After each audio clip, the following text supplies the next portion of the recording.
Isa kakangyaw ang iyang katingalakang mga buhat nga kadto sa tanan mga nakakasu.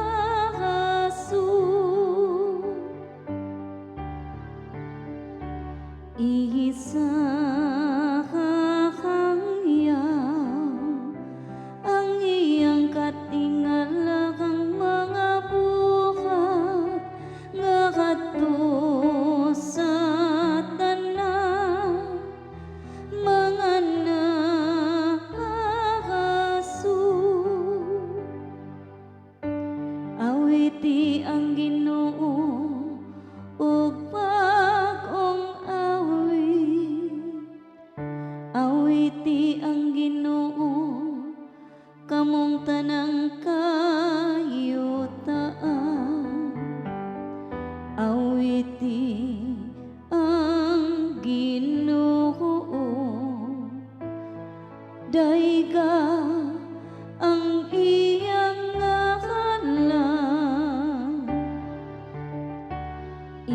Isa kakangyaw ang iyang katingalakang mga buhat nga kadto sa tanan mga nakakasu.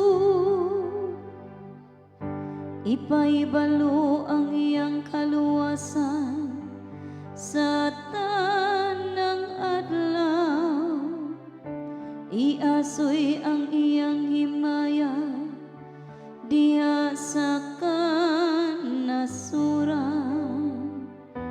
diha sa tanang kakatawhan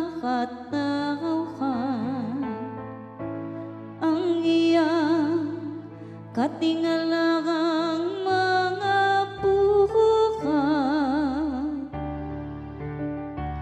Isa kakangyaw ang iyang katingalakang mga buhat nga kadto sa tanan mga nakakasu. Ingna diha sa mga nasud ang Ginoo hari, naghimo siya nga malig-on sa kalibutan, haro kun dili mataro. Nagamando siya sa katawhan uban sa kaangahayan.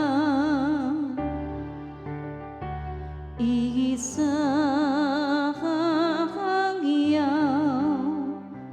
ang iyang katingalakang mga buhat nga kadto